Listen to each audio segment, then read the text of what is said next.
So I'm very happy to have Vikash Agrawal here, class of 1998. He had won the business model or business plan competition back in 2001 with his first business, eTransmedia.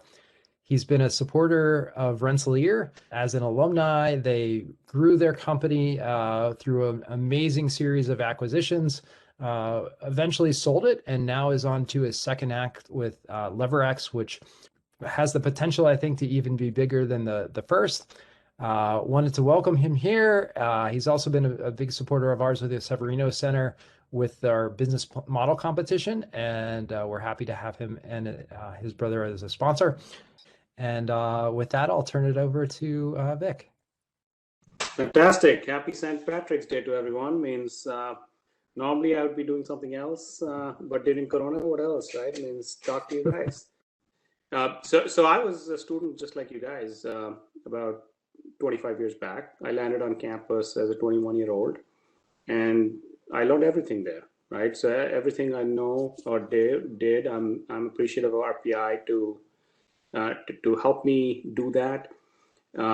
So I did 2 master's degrees there. I had one in chemical engineering and one in management at the Lally School, and I just took advantage of all the resources on campus. So as a 21-year-old, fresh off the boat, right, means I landed straight from India. So an immigrant story, I had nothing. I didn't know how to drive. I didn't know anything. And I rented an apartment, $200 a month on 15th Street. And I was looking at that last year or sometime, and I was like, what was I doing? But that's where it starts, right? That's where it starts at RPI, where you guys are today. So after that, I worked hard, and I really got access to some alumni who gave me some tidbits, right? It means you get ideas from different people. Nobody gives you a full package of knowledge base that works for you, but you get ideas from different people and you put it together and you form your story. So that's how I did it from RPI. From there on, I went to different places, worked at a couple of different companies for 2 or 3 years. And then I came back to Troy, New York to start my business, right? And again, I was part of the RPI community and they supported us. I was 25-year-old at that point. And we grew the company from ground up, right? This company was no magic, right? It started with an idea, you work hard, keep on doing it. So it took us about 15 years to grow the company to about 700 employees. We had like multiple offices, thousands of customers all over the country, multiple locations. So we did really, really well. We made software electronic health records for medical practices and hospitals, right? So the software that doctors need to digitize their business. So we did that for about 15, 16 years. And at every point in a business cycle, there comes a time when you need to do something about the business, either grow it further or sell it to someone, right? So we decided to sell it. And here I was, 42 years old, and which is quite much older than you guys are now. But but still 42 is young, believe me. 40 is the new 20 at this point. So at that point, I said, okay, what am I going to do? Just go and hang out at the beach, or come back and it means what's the story next? It means, am I a one-hit wonder? It means I got, if I do something, do I do again, right? So I had to think about that, and I found the next opportunity. And this is about helping the next company I started was helping consumers shop for prescription drugs. So anybody above 60 years old is using some kind of prescription drugs to maintain their health, That's in general. Like very rarely you'll find somebody about 60 years old who doesn't need a prescription drug. So prescription drugs are extremely expensive. It costs a lot of money for people, even with insurance. Means you've heard about health insurance, and most of the people now have health insurance. Even with that, you have to pay a lot of money out of pocket to buy prescription drugs. So we are helping consumers shop for prescription drugs, essentially. The companies who are trying to do this right now are Amazon. It's one of the largest industries in the world, the pharmaceutical industry, as you may know. So we are really representing the digitization of that sector of the business, right? The pharmaceutical shopping. So we have a lot of advantages, and our secret weapon is RPI engineers. That's really our secret weapon. I'm not joking with you guys right now. I'm not trying to fool you guys, but I truly believe that, right? And one of the key things I can tell you is whatever RPI engineers build, means the stuff works. Okay, I mean that's means, believe me, every investor I talk to, every technical expert, nobody questions our technology. So if you start a venture, if you are interested in business or something, make sure you partner with some RPI people. That'll always be good for you. So that's the current business, and we're growing very fast. We are hiring a lot of people. We have hired several RPI alumni into our company. So one recent graduate, he graduated like 3 years back, and he moved back to Brooklyn. He's from Brooklyn area, and he moved back there. But we were able to bring him back to Troy, New York. Okay, I mean, he is of Vietnamese descent, and he said, "I want to come back to Troy." And we're like, "We got a cool company for you here," and we were able to bring him back, which is unheard of. There's another woman we recruited from RPI. We talk about diversity and inclusion, right? So this woman who came in, she's from a conservative background. She wears a hijab, right, for her traditional values. And when she came in for an interview, we're not sure what to expect, right? She was shy. She's very soft-spoken. She doesn't say anything out. And she was 1 year out of RPI, computer science department, right? She had gone and worked for a company, IEEE, and she came and told us she's bored out of hell. And that's why she wants to change the job. And all her life, I mean, she grew up in the Troy area, so she had not gone out of town. I mean, nowhere out of town for her career.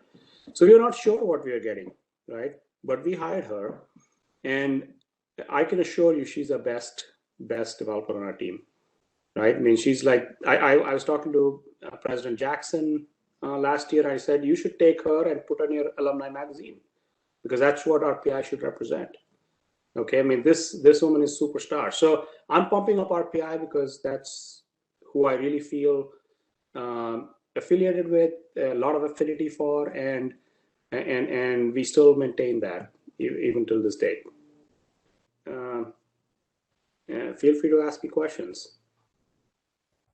Could you talk a little bit more about how you finance both of these companies? Yes, great question. So financing is very important, and there are a lot of different ways to finance companies. So the first company I did was, we won the RPI business plan competition in 2001. Okay, and that was, we got $20,000 that was available to us, and we worked really hard and we won it. Okay, so we got that money. The rest of the funding had come from our personal savings, whatever savings we had, meager savings. It was not a lot of money, right? Means, but it was sufficient to get going. Okay, then, so here's the interesting story. Okay, there was a small fund in Troy, New York. They used to write small checks, right? $200,000, $300,000 checks. When we went to ask for that money, we were already in business for a year and a half. So we had enough traction to prove that we were a viable opportunity for them. They gave us that check, and we got that funding on September 10th, 2001. And the next day was September 11th. So luck plays a big deal in financing. Okay, I can assure you of that. To answer your question, there are so many different ways to do it. We bootstrapped our company. Troy is not awash with capital. It historically has not been. But once we were successful, we had we had the investors for Facebook and big name companies fly out from Silicon Valley to meet with us here, right? And I was able to go to Silicon Valley and present to the person who personally first gave money to Mark Zuckerberg, right? So that happens after a while, after you earn your credentials and get there. But till then, you have to figure out what can get you, how can you have enough gas to last till then? There's no prepackaged answer, but that's very important to address. I'll ask just a follow-up to that. I understand that, as you grew, you found that you were able to grow through acquisitions. Could you talk about how, that number one, that strategy of growing through acquisitions, and then how the financing of an acquisition would work from differently from just getting something off the ground? Absolutely. Venture capital generally is like a 40% annual price tag, 30 to 40%. That's what they want to earn off the investment they're making in the company. And the reason they ask for that is because they're making a very, very risky investment. So if you go to a bank right now, the bank is giving you loans for 3 to 5%, right? If you get a home mortgage, that's for 3%. A company can get the same bank financing for 5%. So between 5% and 40%, which one would I choose? Obviously 5%. But to get to 5%, it takes a lot of work, right? That's not easy. Plus, you're also leveraging the company. So that's debt versus equity. So there are different types of capital available, and you always match the type of capital and with what you're trying to do. So if you're trying to build a product from scratch, a lot of risky, you want some equity capital in, right? Acquisitions are more predictable business. So you're buying a company that has a track record, so you can get the capital at a lower price, if you may. Okay, so this is all finance and all fascinating and fun stuff. And the sources of capital: friends and family, some local funds, seed funds available. It means even in this community, we have seed funds available, just so you know. Okay, and there are people, means we invest in. I have a fund called Vik Bros New York. We invest in companies locally in the seed rounds, right? And after that, you go higher and higher the food chain, depending on where you are in your business. I'm planning on going to work for a large company like Exelon Generation. I don't even know if I would even consider going towards like startup or making my own tech of the sort. But would you have any advice for someone going into like the public sector, for instance? So are you asking how to look at business opportunities when you're in that line of? Yes, exactly. Field? Okay. So there's business opportunities in everything you do. Okay. So don't think that means if I'm in healthcare, that's the only sector where there's business opportunities. There's business opportunities everywhere. If you're in nuclear engineering, so I'm a chemical engineer by trade, right? And I can assure you, means my daughter is in sophomore in college now. She's doing computer engineering, and I could not do high school math with her. Okay, her calculus and integration, I forgot everything. Okay, so that's just what happens. And I used to be a 4.0 GPA, right? I mean, it's not like I was not a slouch by any means. So RPI is means they make you work hard there, at least back when I went. To answer your question, there are different scenarios I can see where you can find opportunities for yourself, right? So if you're in nuclear engineering, obviously, if you build nuclear power plant, that's not selling anytime soon, right? It means you're not selling nuclear power plants. But alternative energy is one of the hottest areas of growth today. So if you can take your base case learning, right, and whatever experience you gain from work at some companies and get some experience before you find the opportunities that you can build a company on. So what you should be doing is looking at opportunities outside the box. Means it doesn't have to be exactly the same use case or the field that you are working on in your job. It can be outside in adjacent fields, or It doesn't have to be exactly the same. There's no straight path in this. It's all zig and zag. You go to the next opportunity in your career, and from there you move to the next opportunity. So that's how you do think about it. You don't have to make it too complex. Yeah, that is incredibly helpful. Thank you very much. Sure. I think Clint Ballinger would agree with the zig and the zag of his career as a nuclear engineer. That's right, man. We nukes got to stay together. And Vic, I don't know if I'm safe in saying this, but it's like an education at RPI sets you up to do kind of anything. Like you didn't know you were going to be in healthcare and stuff like that, and now look, I mean, all based on the ability to learn and what the foundation that you got at RPI. So I don't want to put words in your mouth, but that's the way I see going to school like that. You're absolutely right. I didn't even know what healthcare meant. Right? It means I came from India, and the healthcare sector is not developed there. It means at all. And so medical services are not a common thing, and you don't have any technology there. So I had no clue, zero. And now I've spent 20 years in healthcare, and I go and speak at industry conferences. So it's the RPI background that definitely helps me. No question about that. So I had another question come in here. Yeah, Amar, go ahead and ask your question. Yeah, so I was wondering, if you're RPI now, what would you study in order to best set yourself to work in industry, your own company as an employee? So what I found is every field of study is relevant. It means RPI would not offer a field of study that is not relevant in the economy. Let me put it that way. So the trustees of the university actually spend a lot of time figuring out if that is a worthwhile course to study or not. So for example, civil engineering, right? When I went to school, civil engineering means they'd already built all the dams, all the roads, all the airports that we needed, right? Why do we need civil engineering? Well, guess what? Now civil engineering is the hottest field because it's all about environmentally friendly buildings, construction, right? So that's a hot area. So if you're studying civil engineering, you're focused on what's coming up in the future. So to answer your question, you'd always look at what opportunities are there available to you in the future. So if I'm a chemical engineer, I wouldn't be studying doing petroleum engineering, right? Means when I was studying, petroleum was a hot field. A lot of my friends went to work in Houston in the oil and gas industry, but I would not recommend chemical engineers to aim in that direction going forward, as an example.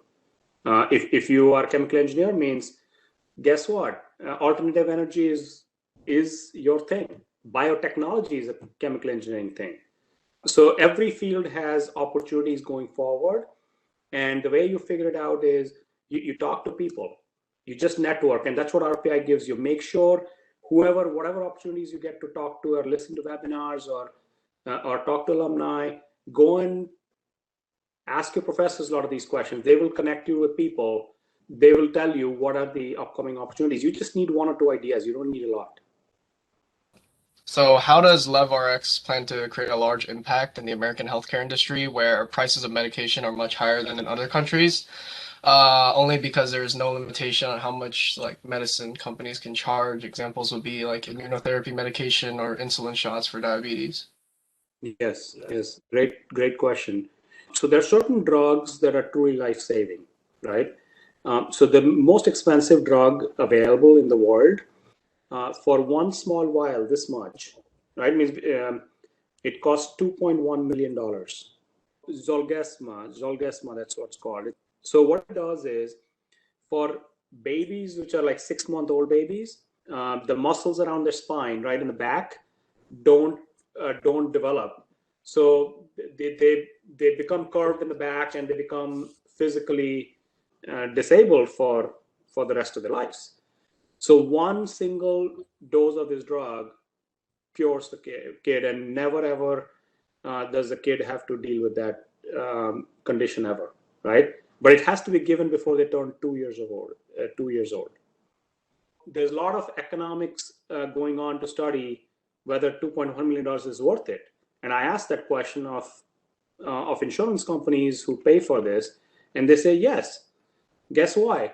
Because if you don't pay the $2.1 million now, if that child is not cured of that condition, the cost of the lifetime of caring for that child will be higher than that. So that's how they came up with that math. So there's a lot of people who do the pricing and all that to come up with the price of drugs. So when it comes to biologicals, or means at this point, we know we have corona vaccine, but if they really wanted, I mean, they could charge us whatever they wanted and we would have paid for it, right? Means let's be real, because that's something we really, there's a huge emotional need for medicines. So when it comes to biologicals, the biotech companies which are coming with brand new drugs with a lot of research, a lot of funding, they are creating truly unique, innovative drugs, and they are charging a lot more money. On the other side of the spectrum, more than 85% of the drugs dispensed are generics, like Tylenol. So Tylenol is a generic product, which is over the counter, but there are tens of thousands of generic medicines available. So that's 85% of the volume, and they are sold for pennies or a few dollars a packet, but they make up 30-40% of the value. So to answer your question, Bill, I think it comes down to whether as a society, what are we willing to pay for healthcare and drugs? As long as we are willing to pay for it, the price is going to be there. Once we decide that it's enough is enough, then people may decide that they don't want to pay so much for the drugs. At Levrx specifically, we help consumers find the best choices available in the market today. We are not trying to say we cannot change the prices that manufacturers charge. That's beyond any one individual. That's like our whole society has to change to control that. Let me give an example. For some drugs which are generic, like really cheap drugs, if you go to CVS, you'll pay $30 out of pocket. So in a year, you'll pay $360, okay? If you go to Walmart, you get the same drug for $1 a month for $12 a year. So you just saved yourself $348 or whatever, right? And if you do that across multiple drugs, that adds up a lot for the consumer. So is that eliminating the big question you asked? No, but it's helping people do better than where they are. Yeah, that makes sense. Thank you. Sure. If I could ask a follow-up question there. So it sounds like data plays an important role in Levrx. And I just wanted to see if you could take the opportunity and maybe describe the role that data will play maybe currently and in the future. And if you want to also mention what you're thinking with it would make a great addition as a data scientist at Levrx, you can mention that as well. So one of the questions that was asked earlier is what kind of fields should we think about for our careers? So data analytics is pervasive in every field of study. Okay, whatever you study, if you are experts in data analytics, you'll always be very valuable and really doing well in your careers. So make sure you remember that data analytics is the future, and it doesn't matter what you're doing. Okay, it doesn't matter which field, data analytics. So in pharmaceutical industry, there are 160,000 drugs, line items of drugs that are available today in the market, and that changes every single day, and the pricing on that changes every single day. So think about that data set, right? And then the number of transactions that happen every single day, right? We're talking about hundreds of millions of transactions every single day that are going on when it comes to prescription drugs, right? So it's people getting the prescriptions from CVS, from Walmart, from Price Chopper, from Walgreens, from every outlet in the whole country. In Albany, New York, okay, capital region of Albany and New York, $2.5 billion of drugs are sold every year, just in the capital region. $2.5 billion. Okay, so there's a lot of transactions, there's a lot of data that's going in. So that's just the transaction side. Marry that with the doctor's electronic health records, which is a big mess. Means we were responsible for helping organize that, but we didn't do enough. Believe me, we had to give up because they didn't want to do more. So marry that with a half-done system on the doctor side, and you have a major data problem. So we could be making, means we are making our living just solving the data problems in this business. We are looking to hire, means I mentioned to Jason that we are looking to hire data analysts for our team, and we are the coolest technology company in the capital region. So I'm doing a spiel to you, but you're welcome to visit us. Take me up on the offer. Just means we are down the street. Means when I first came to Troy, it was not cool, but today it's pretty good. Our team is at this point, I'm the old man. I'm in my mid 40s, and the rest of the team is all early to mid 20s, right? That's where they land, and they're bright as hell. Means they're much brighter than me. And as I said to you, means I could not do what they're doing today. I mean, back in my day, I was cool. Okay, I could do stuff, but today, nothing. Don't ask me to. I can help you raise financing, but I can't solve any data problems today. I need bright engineers like you guys, or data scientists like you guys to do that. Nice. As a reformed chemical engineer myself, now working in data analytics, I'm excited to hear your take on the future of analytics. So that's good to hear. Sierra, do you want to ask your question? Yeah, my question was, what kind of intellectual property or regulatory procedures did you have to go through with Levrx? A lot. This is one of those industries which every day they're trying to come up with new ideas on how to get this industry to change. And you think they want somebody to come in and help people shop for drugs? I mean, that's what I'll leave you, right? So forget about, means you talk about regulations, you talk about complexity. It doesn't get, in terms of business complexity, this is it. This is mean there are other sectors like defense and aerospace and others that are complicated, but this one is, they can make it hard. In terms of intellectual property, means we are the innovators, so we don't have to worry about other people's IP. We create our own. Just a quick follow-up, either with eTransmedia, both software and now it's software in a product company, how much has specific IP in the terms of patents been something that's helped you guys move forward, or has it been more just the industry connections, the know-how, and so forth to get it done? So patents, I've worked at other software companies before doing this, and I've interacted with a lot of software companies. The patent specifically for software application is not that impactful unless you're in a very specific field. It means if you're doing a finance thing and there's a transaction that is very specific and nobody can work around that, because you can take a patent, means the patent is public, right? So I can take a patent and always find a workaround. So that's what we do. We want to make sure we don't impact other people's patents. It means we are respectful of that, but it's so easy for me to work around that.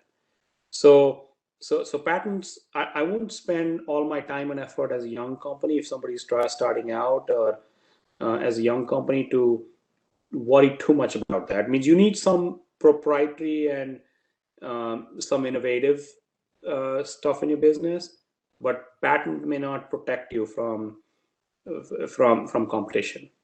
You'll need other reasons to be successful in your field or in fight of competition.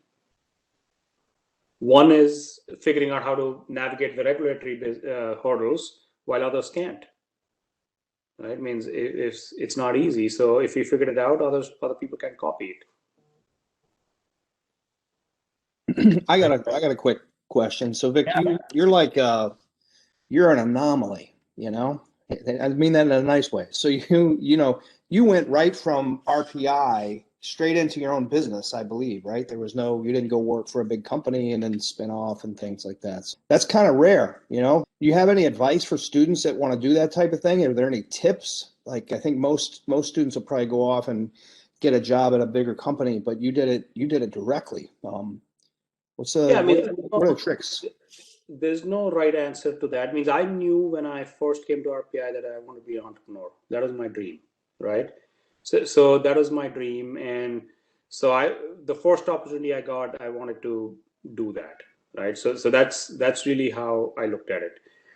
In that process, my learning curve was steeper, means I had to learn for a longer time. So it took me 16 years to build my business to where it was, right? If I had more experience, maybe it would have taken me 12 years. Because the first few years it was learning, I had to figure out piece by piece on how to put it together. So there's no perfect right answer to that. It's just passion. Means when you're young, you don't have a lot of obligations. You don't have, means life is simple and you can do whatever you want wherever you want, right? You can live off ramen noodles in your garage. At this point in my career, I won't do that. Means our offices, we spend more money in furbishing it, renovating it, than on the furniture than entire capital for my last business, because we could afford it, right? So you take the plunge whenever you feel it's right for you as a person. There's no right or wrong answer. The way you to look at it is, if you're young, you make mistakes, you always have the opportunity to go back to another career path. As long as you have other opportunities, you can take the risk. One quick question. So I noticed on Clint's question, he asked, how was the experience about doing that? I want to know, where did you get the money from? Where did the finances? How did you even get funded in the first place? For my company? Yeah, for Levrx. How did you get funded? Oh, Levrx. So basically, the last company I owned, when I sold the company, I got money from that. So I used that for the next company, right? So that was easy. That was an easy solution. The first company was hard, because that's when I'm a student and I don't have a lot of money and I don't have a lot of sources of money. Nobody's going to bet on me except myself. I put in whatever I had into the business, and I got one of our RPI students. Think about this. He was in fourth year in architecture program, the BArch program. And this guy had been saving money since he was in middle school. Okay. So by the time he was in RPI, he had his own portfolio of $100,000, right? Or something like that. So entrepreneur, right? Means you have entrepreneurs amongst your mates or amongst your friends. So he gave us like $20,000 financing, right? I mean, as a friend, right? Back then, early days. And guess what? He made 50 times that or more. It worked out for both of us. So as an example, that's a very simple example. The RPI business plan competition gave us $20,000. The local seed thing gave us $100,000. So there are enough places available to get that the start, if you may, right? As long as you have that passion and the drive, and you say, okay, I'm going to do this, and you work hard at it. Okay, you come up with some ideas and you work hard at it. You try to improve on it, and if you keep on doing it, you'll find it. There's enough sources available. I'll add another. You've turned your immigrant story into one where you built a ton of jobs in the U.S., but I know that you also had a really important relationship with outsourcing in India, both for the previous organization and Levrx. How have you used that as a strategic advantage in your ability to work on both continents? Absolutely. So there are not enough RPA engineers to go around, right? There's only so many RPA engineers we can hire, and we pay them well. So what we've done means obviously there's a lot of tech talent in India, right? They're not the same caliber as RPA engineers, right? Means I'll be upfront and direct with you, but there are a lot of tasks and activities that can be handed over to the team in India. And what they really do for us is help us scale our business. So if I want to hire 15 new people, I can easily find a lot of people in India, and they'll be doing things like quality QA. And RPA engineers don't want to do QA. It's not worth their time and expertise to do that. So we'll give them QA tasks which are less innovative, if you may, and ask them to do that work so we can scale our company, right? So it's all about scalability and growth. So that's really how most of the companies in the world use those resources. So that's like a buffer of talent. Vik, I have a question. Sure. Can you tell me from your experience what you think your early stage investors were investing in, your idea or your team, and what are you now investing in? So the number one thing I've learned is people. If you choose the right people and the wrong idea, it doesn't matter. They'll figure out the right idea. That's what I've learned consistently. Means as an investor, as an entrepreneur, means what we are pitching on day one, we didn't know that will be successful, to be very honest.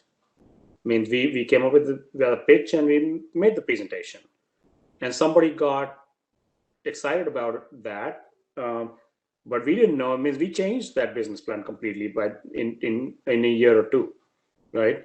But what's consistent was we made sure we delivered the expectations of our investors. Okay, so it's always the people and the quality of the character of the people. That's what matters. I mean, you may not have all the technical skills. It's okay. You can find those skills. You can always add people. If you don't know finance, it's okay. You can find people who can help you with finance. The character and integrity is number one. I mean, I bought 18 companies in my career, in my last business, and there are only 3 of them that failed, and all 3 I did not judge the character of the sellers well properly, and so that's what I learned. Awesome. Well, let's all give Vik a round of applause. Thanks so much for joining us here. This was great. I think that it was wonderful to hear the story. I expect really big things from Levrx, and it's great to hear that we'll be able to access the app very soon as Rensselaer employees with CDPHP. So look forward to checking that out and finding out more. Hopefully we'll get you a really good data analyst to help build even faster. Absolutely. Well, thank you all. Best of luck. Awesome.